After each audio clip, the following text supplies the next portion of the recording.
So we're going to just whiz through some language structure and form points for My Last Duchess by Robert Browning. One of my favourite poems, very dark and twisted, but really fun. And yeah, full of very complex language. So this is the poem if you want to kind of pause and reread it, but we're going to just zoom in and sort of jump straight to the language structure and form points in this video. I do have other videos where I read this one aloud on YouTube, and I think I did a summary where I explain what's going on as well, so check those out if you need a bit more help with those. Yeah, so we've got firstly a series of rhetorical questions. Wilt please you sit and look at her? Wilt please you rise? You'll notice that these kind of come at the beginning and the end of the poem, and what they signify is the Duke is controlling the envoy. He's controlling all of the behaviour of the envoy by seeming polite. So he says things like, you know, will it please you to sit and look at her? Which means, would you be okay to sit and look at her? Would you enjoy doing that? But actually, the envoy has absolutely no say in this. He's just being told, you need to sit down and look at this picture. And equally, you need to rise, you need to get up and leave now. So there's a kind of cyclical structure being created by these rhetorical questions, and even though they sound formal and they sound polite, the Duke is using them in a subtle way to be controlling. Another way that he's controlling is he uses the pronoun I, first person singular. So he doesn't ever say we when he's talking about him and his wife. He always talks about I as in his kind of, you know, individual self, which asserts his dominance over her and everyone else because he's the Duke of Ferrara. He has absolute power over this whole kingdom. But it also shows, in a way, his loneliness and his sort of pitiable state, that he can't really connect to people properly. You might notice that this phrase that's being kind of quoted here is in brackets, since no one puts by the curtain I've drawn for you but I, which sort of shows kind of the secretiveness of the curtain, the fact that he keeps the Duchess's painting behind a curtain, and the only people that are allowed to see this are people that he personally decides to show it to, and he shows it to them by holding this curtain and kind of drawing it back and pulling it back. So there's some analysis you can do with those brackets there. It's really interesting sort of physical representation of the way that the curtain sort of secretly hides the painting. But then also we have his continual use of the pronoun I, showing his controlling nature, the fact that he's dominant, his self-obsession, and so on. He also says she a lot when he's talking about the Duchess, but he uses the possessive pronoun my to refer to the Duchess as an object who belongs to him. So my last Duchess belonging to me. So yeah, the pronouns in this poem, really fascinating how they're used, and they're used to assert the dominance of the Duke and also show his self-obsession. Even though he's the speaker of the poem, we do not like him, we're not supposed to like him. Browning is writing something called a dramatic monologue that I'll talk about in a minute more. But basically, he's meant to be sort of like an evil character telling you his kind of secret ways and that type of thing. So it's a bit like watching a scene from a film or a TV show where the bad guy reveals his psychology and what he does and his working out. It's not meant to be something that we empathize with. It's very interesting because most poems, we read them and we're supposed to connect to them emotionally, and we're supposed to feel really strongly like they're experiencing or expressing something that we also have experienced. But this poem is sort of the inverse of that, is the opposite, where we absolutely do not like this Duke, we're not impressed by him, he's trying so hard to impress us and the envoy and Browning, and no one is impressed by him. We're just like, no, you're crazy. So yeah, I like that about the poem. Kind of twists the poetic urge to identify with the speaker on its head in this poem.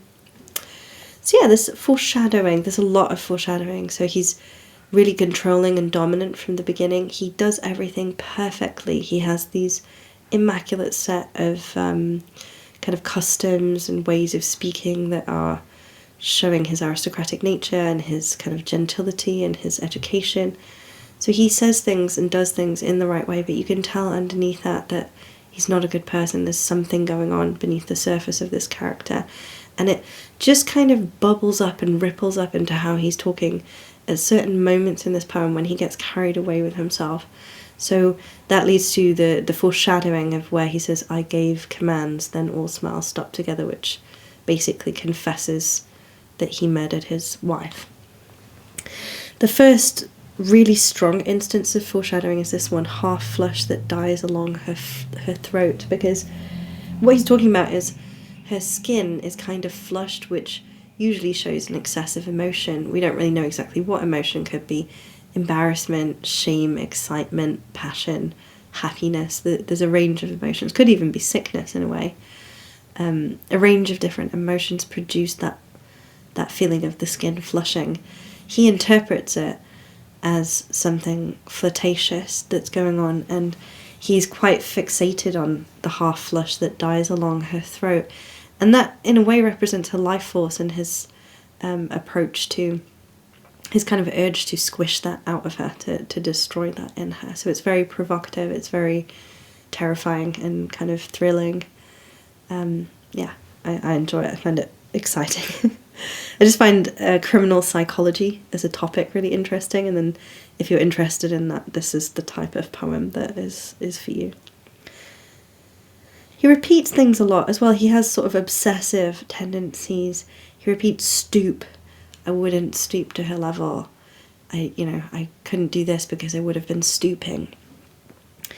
He repeats spot of joy or spot, and he's obsessed with this little flicker of happiness that the Duchess has, which shows her happiness and her contentment. Whenever that's not directed at him, it's directed at something else in the environment. He cannot stand it, and he's compelled to destroy it. He repeats frappandov. That one's a little bit less serious. It's more just probably there because there's a lot of very famous kind of monk painters in the Renaissance, which sounds weird, but if you study the Renaissance, it's normal.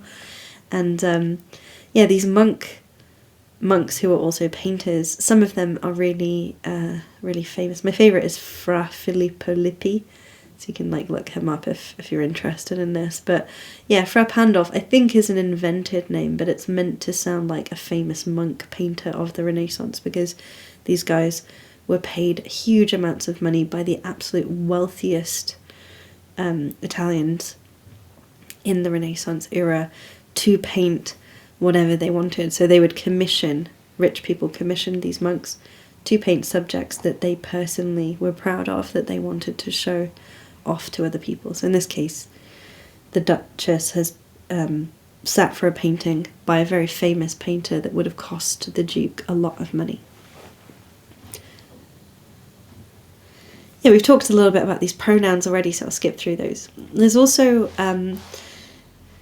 the idea of Neptune taming a seahorse at the end. This is just a fleeting passing comment to another piece of art in the gallery, but it makes the point that people's art that they collect, or anything that you surround yourself really, you think of any objects you have in your room or any posters you have on the wall, all of that gives a reflection of your personality and your psychology. And so his art that he's collected is a reflection of his own tastes and his own personality, and he collects a sort of bronze sculpture, which again is very, very expensive, of the god Neptune taming a seahorse, meaning there's a very dominant masculine figure subduing an animal that is helpless, sort of as a victim of this god. And something about the symbolism of that image is very powerful and thrilling and exciting and attractive to the Duke, so it shows again the type of person that he is. One thing to note is the Middle English phrasing. So this is written in the Victorian era, so it already sounds old-fashioned to us, but a lot of words in it don't even sound Victorian. They sound medieval or Middle English. They sound kind of from the Renaissance, from not quite medieval, I would say like Middle English, like I say. So same as Shakespeare's time, basically. Like you might notice there's some phrasing in here that sounds kind of Shakespearean. That's because in the Victorian era there was an obsession with this sort of older time periods. And sometimes, you know, people liked kind of historical fiction. So in the same way that they do now, like we might read a novel that's set in Victorian England. This is Victorians reading a story that is set in an older time. So these phrasings are what we call archaic. They're really old-fashioned, and they're old even to the audience of Browning at the time.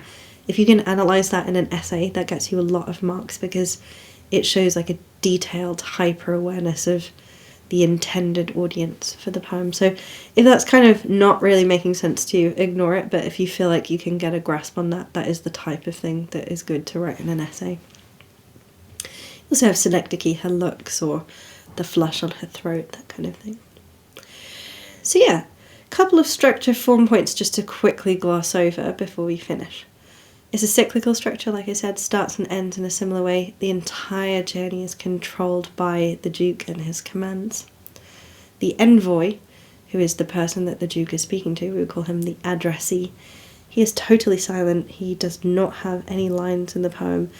So the Duke obviously loves the sound of his own voice and doesn't stop talking. He just talks and talks and talks. There's a lot of punctuation that is used very precisely. I mentioned the brackets already, the parenthesis around this thing about the curtain. There's also a lot of dashes. You might want to go through and sort of circle those on your poem and think about why are they there. They create dramatic pauses. So you want to think about why is he pausing. The Duke is a theatrical, dramatic character who does everything in a controlled way for effect. So if he pauses and there's a dash, there's a reason behind it. Browning obviously has created the character of the Duke. Browning is not the Duke himself, but Browning is encoding those dashes to show the personality of the Duke. So yeah, you can analyse a dash in a poem, it will get you a lot of marks in an essay. Similar with caesura, whenever there's a big pause in the line, either indicated by a full stop or a semicolon, you can think about why that might be. So yeah, finally, we'll just finish with the fact that it's a single stanza, which we also call in this case, a dramatic monologue, which is a speech from a character as if it's from a play. You might notice that this is kind of similar to a soliloquy in Shakespeare, if you studied Shakespeare. So, yeah, Browning really wanted to be a playwright and a dramatist, and he kept trying to write plays and he got nowhere. So then he wrote a few poems where different random characters were speaking, like how they do in this poem. They became immensely popular and he became really, really famous for it. So Browning has a lot of dramatic monologues all by crazy people and they're all really great to read. So if you like this poem, check out his other ones as well. And yeah, analysing the dramatic monologue form, again, something that will get you really high marks in an essay. It just means it's a speech by a character in the form of a poem. It also starts in medias res because of that, so in the middle of action. We're just kind of thrown into the scene. There's no like setting up the characters, we're just kind of thrown in there. So yeah, that's a kind of quick fire through language, form and structure for this poem. Hopefully you found it useful. If you like this document that I'm using, this is part of our revision guide and you can find them on scribbly.com. I'll pop some links to those in the comments below. So yeah, thank you very much for bearing with me while we go through all this. Hopefully you feel more confident analysing the poem and I'll see you guys soon in a future lesson. Bye for now.